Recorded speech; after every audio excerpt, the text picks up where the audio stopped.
Welcome to Fox Valley in Focus. I'm Barb Nadeau. Today's show has three guests. Shay Remus is the Superintendent of Parks and Recreation for the Yorkville Parks and Recreation Department. And she's going to talk to us about Yorkville's Hometown Days. We'll also meet with Kevin Davis. He's the Library Administrator for Messenger Public Library in North Aurora. And we'll finish out our show today with John Fawver. He's the co-chairman of Smallville Superfest. There's a lot to share, and we get started in just a moment. It can be a little awkward when your friend tells you he's been diagnosed with a mental illness. But what's even more awkward is, if you're not there for him, he's less likely to recover. I'm here to help, man, whatever it takes. Shay Remus, the Superintendent of Recreation for Yorkville's Parks and Recreation, is with us today. And Shay, thanks so much for being here. No, thank you. This is a wonderful opportunity. I'm happy to be here to tell everyone about Hometown Days. I can't believe it's almost time for Hometown Days again, but I'm so glad that you shared with me the lineup of events, and it looks like it's going to be another great year. Oh, it is. I mean, every year we try to bring back everyone's favorites, as well as trying to find new fun things for everyone to enjoy that keeps it exciting and fresh each year. Well, first of all, where is it and when is it? Well, it is always over Labor Day weekend, so this year it will be on Friday, September 2nd. It runs all the way through Sunday, September 4th, and it is over in Yorkville at the Beecher Community Park. It's a great park. There's a lot of parking right there. Is there enough parking for everyone? There is. Traditionally, Friday is always a little tough for us just because there's football games and things going on as well. However, with the high school right across, there's tons of parking there as well as right there next to the park. Okay. And you've got a great lineup of entertainment. I was looking at the list of bands, and you've got some wonderful music to end out every evening. We really do. We just, like I said, just keep adding more in, and we really think people are going to be really excited to come out and see the bands that we have. Due to the popularity from last year with the Christian bands theme on Friday night, we've decided to go ahead and do that again and partner with Cross Lutheran Church, who's sponsoring both the bands. And instead of one band that we had last year, we now have two bands with Carrollton and Mariah Peters that evening. And then Saturday we are opening with the Ethan Bell Band, and then Red Woody, which is a good Yorkville favorite, and then ending the night with Mike and Joe. And then on Sunday, always our big favorite night for everybody, we will have the Yorkville Big Band in the afternoon, as well as finishing out the night with Seventh Heaven and High Infidelity. It's fantastic that it's on a holiday weekend. Everyone can relax and just enjoy everything that happens, and there's no hurrying. You just come and have a good time. But one of the things that I think is so fun is the incredibly, unique things that you have. Like, what's going on with the dogs? This is something new last year, and I think it was a big hit. It really, really was. Last year we, for the first time, had the Ultimate Air Dogs come. It's a jumping competition, and all weekend long, we had our bleachers filled with people watching, and they did. And we had, I believe, over 75 different competitors who came to compete over the weekend. And again, all weekend long, people were out there watching it, and we were really excited to have them back again this year. What is Air Dogs, Ultimate Air Dogs? What are they doing? Basically, it's a giant pool, and they have a dock, and they're just measuring to see the dog who can jump the furthest. They have a couple of other little events that they can compete in as well, but the main is just seeing how far the dogs can jump. And some of them it's amazing. They get a lot of air, they get pretty far. It really is just a spectacular show to watch. Fun for them and fun for the dog owners, fun for the dogs themselves, fun for everybody just watching, and people can bring their own dogs and try it out. They sure can. That's the amazing part about it, is that it's not just for professionals. Anybody whose dog loves to swim or they want to kind of see how they can do, you can register for that, and you can just go to ultimateairdogs.com and they'll have all the details there for you. You've got some other things that are going on besides the entertainment, besides the Ultimate Air Dogs, which is kind of unique, and then you've got a 5K on Saturday morning. We do. Yes, this year where the Yorkville Library is doing a fundraiser with a 5K run. It's called Book It, and it starts at 8 a.m. on Sunday morning, or Saturday morning. And it'll start at the library and end at the library, and it's just a really great way. They're just trying to raise funds to hopefully have the hours stay open longer throughout the week. And what are some of the other things that are going on through the weekend? Well, we do have our carnival that's going on. Friday, Saturday, Sunday. The great thing everyone's looking for is that wristband special for $20 from 1 to 5 on both Saturday and Sunday. You get unlimited rides, so that's always a popular item that everyone's looking for throughout the weekend. We do have our car show, and that is on Sunday. We have adjusted the time slightly. It'll be from 9 to 2 this year. And then we do have our baby contest, which we actually have moved from Saturday to Sunday, starting at 11 after the community worship service. And that is just a really fun event that everyone comes out to. It's for ages 0 to 18 months, and it's just adorable to see what the babies and what the parents come up with the kids. Now, Shay, is there a cost to attend Hometown Days? You know, there is a slight cost after 3. So starting after 3 o'clock on Saturday and Sunday, it is $2 a person. However, on Friday, it is free the entire night. Okay, and what's the extra fee for? Is that to help pay for the entertainers? Or? Overall, yes. I mean, to put on that large of a festival for 3 days are quite, expenses do add up. And we always like to try to make sure that it's accessible for anybody. So if you came at $259, you get in for free. So if that's something you're concerned about or don't want to spend the extra cash, there are ways for you to attend the event for free. However, any extra that we can get is always helpful. And I like the fact that you have so many different community organizations involved as well. We really do. I mean, Hometown Days is really just a celebration of Yorkville, and everyone really just comes together. It just makes a fantastic festival for everybody, and you really do get to see a piece of like every little piece of Yorkville when you're there. What's your favorite part? Oh, geez.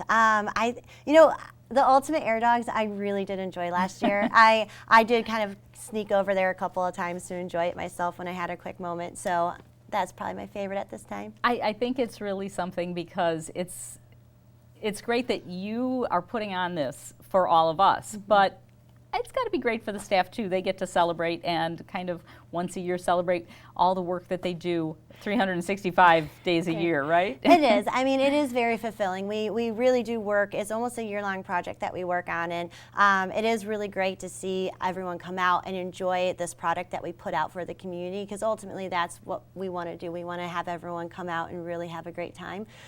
So it is fulfilling. I do like listening to the music and seeing all the different events that are going on throughout the weekend. Yeah, and again, looking at the entertainers that you have lined up, some fantastic entertainment for everybody, for every genre of music.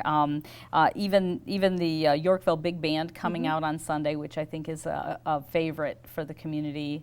You know, just everything that you have going on, and some of the things that we didn't mention was the library book sale, the car show that's happening on Sunday. You have a touch a truck. You've got so many different things that are happening for your festival. We do. We really try to jam it all in during those 3 days, and again, like you touched on, we like to have something for everybody. So it's not just singled into one different genre or one different interest. We try to accumulate as much as we can to hopefully anybody in Yorkville or the surrounding areas, there's something that they will enjoy while attending. Okay, now where do we find more information? Definitely.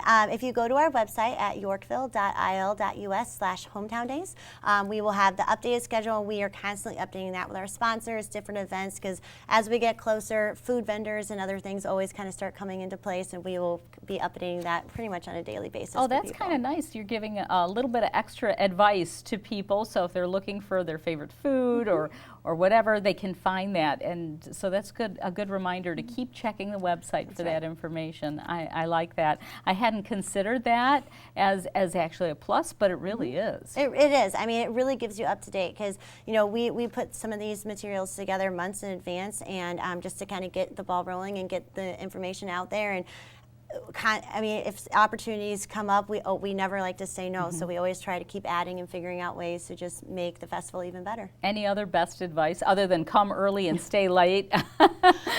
And be prepared for that baby contest, because I think that's the most competitive of all the contests. It can get competitive. We've actually have tried to adjust some of our categories to make them a little bit more fun, to try to take that competitive edge off of the competition. But well, this is actually the 24th annual Hometown Days Festival in Yorkville. You don't want to miss it. It is a great locale. It is a great event. And Shay, I want to thank you for being here to tell us about it. Not a problem. Thank you. I appreciate the opportunity. We'll have more right after this. Whatever we deny or embrace, for worse or for better. Underneath everything we are all people. And when we reach out a hand to one, we can influence the condition of all. That's what it means to live united. Welcome back. We're talking now with Kevin Davis. He's the administrator for the Messenger Public Library of North Aurora. And Kevin, thank you so much. Oh, you're welcome. It's great to be here and great to tell more about what's happening in North Aurora, specifically at our library. So, well, it's good to be here. Before the show, you and I were talking, and I told you libraries are one of my favorite places, and especially this time of year. What a great place to go and beat the heat. But a lot of people haven't gone to their library in a long time, and they don't know what a library has to offer. So tell us about libraries in 2016, and specifically the Messenger Public Library. Well, specifically our library, but just libraries in general are really changing an awful lot. I've seen a lot of change the past 3 or 4 years, even in our own library there. A lot of what we do at the library is still our basic core is material checkout, but also electronic and now ebook are becoming very big for people to read and pretty much download. I think the other things that are happening is within our building we have an awful lot of community groups that meet at our building. We have 2 or 3 meeting spots that are actually reservable by those groups, such as homeowners associations. Lions Club meets at our library, which needs more members in North Aurora, and our garden club also meets. So it's become really a community center, more not only library but a community center in North Aurora. So it's becoming a meeting space. And we have an awful lot of collaborative spaces within the library. We have study rooms, we have some tutors that come in to tutor students. We have small business people that come in the library, use our study rooms, our quiet reading area, take advantage of our Wi-Fi we offer, which is free.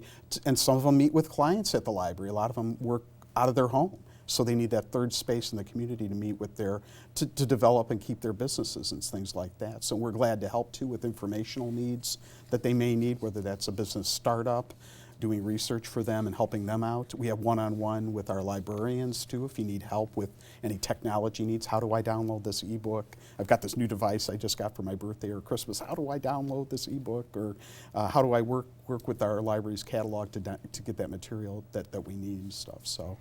Yeah, I think people don't realize how easy it is to go in and just talk to the librarian and ask those questions. You're reminding me of things that I've used my own public library for, in the recent, last couple of years.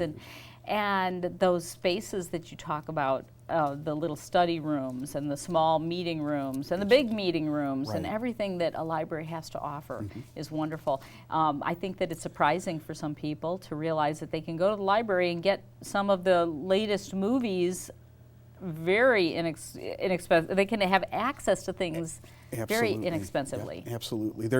We have a lot of our people. Obviously, we have a lot of what I call prepaid customers. I always joke with them. We're doing this for you. It's your library. It's not my staff's or the library board's. It's your library. But we have a lot of people, coming in, wanting to save money. Obviously, checking out DVDs. We've got a large DVD collection. Biggest thing is TV series now. I know some libraries, although we don't have this yet, are streaming sites such as Hoopla, which some of the other libraries have. We do not yet. We're looking into getting something like that. We have people that come in during the morning. I have a lot of my retired or semi-retired people coming in. We have coffee. Bar is always open up to at least noon or 1 o'clock. So we have a lot of the seniors and retired people come in reading their paper. So they don't have to pay for a newspaper subscription if they want to read it. I think that's kind of fun too, because just to have a chance to go someplace, sit down, relax, and read an actual newspaper is something that is almost a lost joy in the world. Yep. Now, we had talked a little bit about the library system. Is it important how big the library system is, or as far as connecting and getting to materials?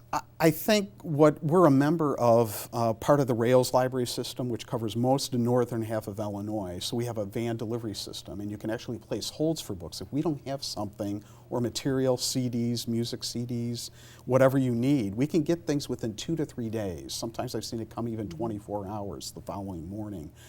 So we have access to literally millions of items. So it's not just what's in our building that you have access to. You go in our catalog online, you can almost request any item any piece of material, we can have it there. And that's part of, through the state library and the Secretary of State's office, Jesse White's office, kind of has that budget for the Rails library So system. we don't want to underestimate our library. No, I don't think you should, no. And I think, you had one of the things you had just said, too, was our staff. That's probably one of the most important assets we have at the library, because people do not realize how helpful we can be as librarians. We came to the profession, obviously not to become Rockefellers. But because you love but research. because we love research. We love helping people. We are a very helpful crew of people. I think one of the hallmarks of our service at the Messenger Library is we really pride ourselves upon the top quality customer service we give to the people that come in. We have a lot of regulars that come in that my staff has come to know, that we kind of know what their needs are in terms of reading likes and interests. A lot of times we will text or email them or call them and say, hey, we've got another book in for you. Wow. And things. So those are some of the small touches we can do, which is what I like, and my staff likes working at even a smaller library, but we have access to so many different things. So Kevin, you were saying you have something big happening. We do. We have, on this past Friday, we announced that we will be starting a renovation project at the library that's going to be really big. It'll take part in our western part of our building. We have bid documents are up and running, so in August we'll have a bid opening on that. But what this is going to mean for patrons, though, is we'll have 2 more rooms that will be reservable to the public. I don't know if that's a word, but be accessible to the public, that they can reserve ahead of time. And this is in response to a community survey where there was a need for more meeting spaces in the community. So number one, that's our objective of our renovation. The other objectives, rearranging our collections, getting down to one service point, so we don't have customers and patrons, as we call them in the library business, going between 2 different areas. They'll actually be at one central spot. We have more self-checkout units going in, so routine transactions can be done that way. But I think the main thing will be enhancements of some of our collaborative spaces with some new technology spaces in our teen area for the teens, and in one of our study rooms where people will be able to actually plug their computers and collaborate together on projects. Even if it's not students, it could be business people and things like that. So we're really pumping an awful lot of money back into the building and our infrastructure. There's a lot in this renovation. There is a lot. The probable costs on some of this it runs up to about $1 million. So it's a huge project. It's probably the biggest one our board and I have been involved with since the opening of the library in 2003. So this is very exciting. And how long until it's completed? that is the big thing. My staff and we're trying to prepare our patrons, it'll be a long project. It'll start mid-September to the end of September, and it'll run all the way up through June 2017. So we're in a perpetual state of breaking things down, reconstructing things, finishing things up. So hopefully it'll be a little inconvenience for our patrons, but the outcome will be really great. I think it's going to be, I'm really pumped up about the project. So I think the message is go see that library right now. If you haven't been to your library, Right, get there and enjoy it, and then Absolutely. keep coming back and watch and be ready to see what happens at the very end, because I think that's really Absolutely. wonderful. So I think information on this is also on our website, messengerpl.org. So if they go to the website, they'll be able to find out we got some schematic. messengerpl.org. That's Yep. pretty easy. So Messenger it is, Public yep. Library. So- Now, what about special events and some things that are coming up? Is that Right. also on the web? That's also on our website. We have a full calendar of events. So many programs are going on for all ages. I mean, we have art programs for adults. We have all of our regular story time, even toddler time for younger kids and stuff that parents bring in. So we're really big on building literacy skills and underlying it all by bringing the younger children in some socialization skills with other children, because that's going to be so important as they grow up to get to work with other people and stuff. So that's kind of keyed in underlying it, although they don't know that because they have a lot of fun. And they sure we've got a do. fantastic youth department. Our adult program are really great too. We have just from the practical estate planning type programs, one-on-one computer skills type classes, art classes. We've got programs coming up here that deal with art for beginners, watercolor type things. I also mentioned too, our garden club meets. They'll start meeting again in the fall. And our Lions Club also meets at North Aurora too, so we provide the space for those groups to meet.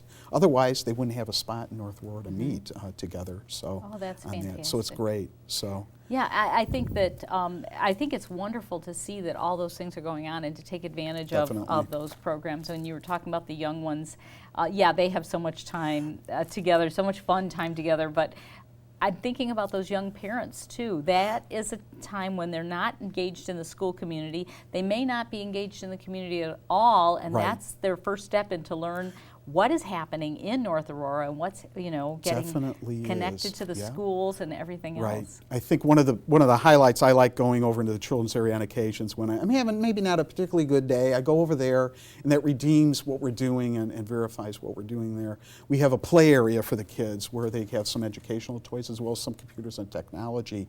But a lot of the parents come in, and they're able to talk with one another. Oh, did you know this is going on? So there's a lot of underlying with the parents when the kids are in story time, a lot of sharing and networking amongst the moms in particular, and sometimes dads and grandparents. So the library has Right. so much more than Definitely. you can Definitely. even imagine, and So. you can find all of it at messengerpl.org. .org, yeah. Kevin, thank you You're so welcome. much for Thank being you. here It's to been a tell us pleasure about being it. here. Yep, thanks. We'll be right back. College is finding someone who can help. For the next steps, go to knowhowtogo.org.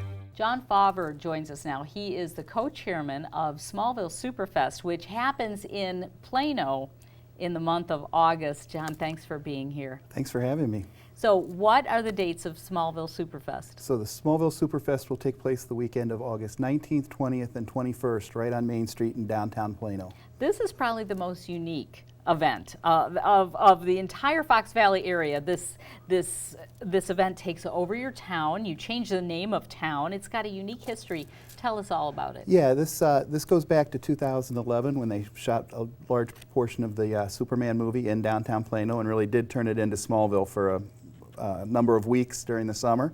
And then we had some folks that had a vision and a passion around that movie, folks like Bob Hausler, Nikki Diaz, Jim Martins, that really got this festival up and running. So this will be our 5th festival.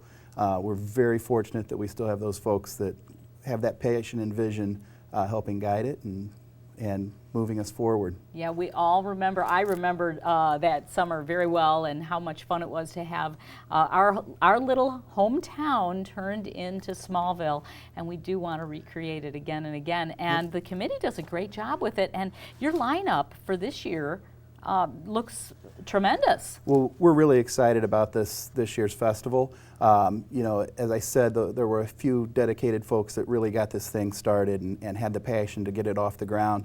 And every year we've been able to make it a little bit better and a little bit better. This year we feel like we took a giant step forward. The whole festival is a volunteer organization. This year we're up to about 10 or 12 folks that are coming to meetings regularly. We have people in charge of all different aspects of it. And we have been able to bring in a lot of exciting events this year that folks in the community have been asking for, and we just haven't had the labor to do. So, the volunteers stepping up and helping us put this together. I want to ask you about those events, but while we're talking about the committee, are they like working nonstop? I'm guessing that when they're at the festival, they are thinking about what can we do next year, how can we improve it, but are they actually meeting year-round? Absolutely. We actually have a 5-member board that is kind of the guidance for the group, and then our committee, which is those 10 or 12 volunteers that are there year-round. We start right after the festival, first Tuesday in September. We'll have a meeting and we'll discuss what went well and what didn't work and what we need to do to change next year. While it's still in your memory. Yes. And then do you bring in groups from the community, different organizations, youth organizations and other organizations? Do they help? Yes. So like on Sunday morning, the Boy Scouts will be having a pancake breakfast. The Odd Fellows are doing one for us on Saturday morning, and then we also have groups that sponsor our kids' old-fashioned games. That's all in addition to our businesses, which are really stepping up, tremendous sponsors of this event. This isn't a city event, it's not funded by the city, so we really rely a lot on our own organization as well as our businesses.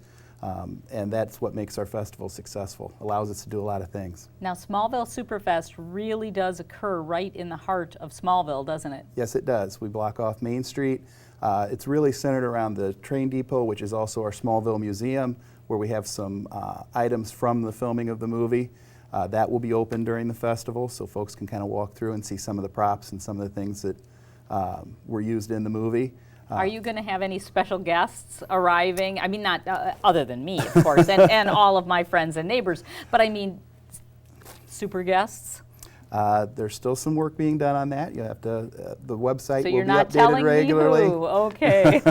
I know that's kind of fun too, because people like to dress up, and I think sometimes just the community likes to get into the spirit of it too. Absolutely, and we always have folks that come in costume that are, huge Superman fans or huge comic book fans in general, and that makes it a lot of fun. This event's a lot of fun for the volunteers. A lot of the excitement comes from seeing the families out together, enjoying downtown, getting to see some of our businesses and get them highlighted, and kind of sharing their craft with folks. And it's just a really good feeling when you see the kids having a good time. So tell us about the schedule. When does it start, and what happens? So opening ceremonies will be on Friday evening, 5 o'clock. That's kicked off by Mayor Hausler, and the American Legion will do the Star Spangled Banner. We'll have a keynote speech, and they will cut the ribbon for Smallville Superfest. Right after that, they will start the Battle of the Bands. One of our local businesses, Q-Bar, has taken over as a sponsor for all of the bands this year. So Friday night we'll have Jody Up, Nashville Electric, and Whiskey Romance to kick off the festival. At the same time, from 5:30 to 8, there'll be a street car show, not a show, I'm sorry, a cruise night. And then at 8:30, from 8:30 to 10:30, there'll be a street dance. So we're very excited about that. A teen street dance, which this year happens to follow immediately after the purple and white game. So folks can move right from the high school right downtown onto Main Street. We also brought in a carnival this year, which was a huge addition for us, something the community's been asking for a long time. We did a spring fling kind of peek under the tent type carnival in May, and it was very well received by the community. It will be even bigger and better in August when we have a little more space to work with, additional rides, just a whole lot of activities for folks. Oh, that's going to be fun, and I just can imagine that it's going to be a great addition, just expanding on the space of the downtown area to encompass the carnival grounds. Absolutely, absolutely. What about Saturday? Saturday, we start off in the morning with the Oddfellows Pancake Breakfast. We'll be doing that in the tent right on Main Street as well. And then we've also got the carnival kicking off. And Saturday is really the centerpiece of our festival. We'll have, as we always have, we'll have the old-fashioned kids games, which are, they're simple games with a lot of fun and just something for the smaller kids. This year, as we said, we brought in the carnival. We've also brought in a very large petting zoo and pony rides. And then our local businesses will be able to get spotlighted. Arts on Fire will be there doing demonstration of their craft, and also giving folks an opportunity to try some of the different things. So Worst Kitchen will be out there. Toyrific is sponsoring an event for us, as is Sherry's Cafe. So a lot of our Main Street businesses just really getting into the program with us this year. So very exciting. How about Saturday night entertainment? Saturday night, again, Q-Bar has stepped up and sponsored our bands for us. So we've got Cash In, Feed the Birds, On the Rocks, and then finishing up with Red Woody, which is a local favorite. Fantastic. Now, Sunday morning, I think, is one of the most heartfelt mornings of the weekend, and for any festival in the area. It is. It is. We start off on Sunday morning with the Andrew Kubrick Memorial 5K run. Ralph Torres puts all of that together for us. He's one of the folks that helped start this festival, on the board of directors for the festival, and just a great way to remember a local hero and honor his memory. Something that really touches a lot of people to get involved in that, and to know that the money raised through that 5K goes to help other students in the future, and it's just a great story, a great Plano story. It absolutely is. That's fantastic. What else goes on Sunday? So Sunday this year we've added additional bands. The carnival will still be there, and then at 2 o'clock we'll have the parade. So again, bigger and better than ever. We've been able to add some Dempsey sponsors the parade for us, another great local sponsor, and they will kick off the parade, but we'll have our guests. We've got a lot of participants this year, and we've been able to go out and add some additional bands and that type of stuff that will be part of the parade, so it should be even better. Before we say goodbye to you, John, I have to ask you, tell me the parade route, the registering for the 5K, all of the schedule highlights. How do we find out that information? Where can we get that? You can go right to the website, www.smallvillesuperfest.com, and all of that information is on there, and it's updated regularly. So we will continue to add events, add times and schedules, and appearances and everything else right up until the time of the event. Well, I'm very excited about going to Smallville Superfest. I can't wait, and thank you so much. Thank you to the committee who works year-round, and of course, if they go to that website, they can find out information on upcoming meetings and becoming part of the action in the future as well. Absolutely. We would love to have a lot more volunteers. Obviously, the more folks we have, the bigger we can make this festival, and the more things we can do. So we would love to have additional members. Well, thank you so much for being on our show. John Fawver, he is the co-chairman of Smallville Superfest, and that's going to round up our show for today. Thank you so much for being with us. And for Fox Valley Television, I'm Barb Nadeau.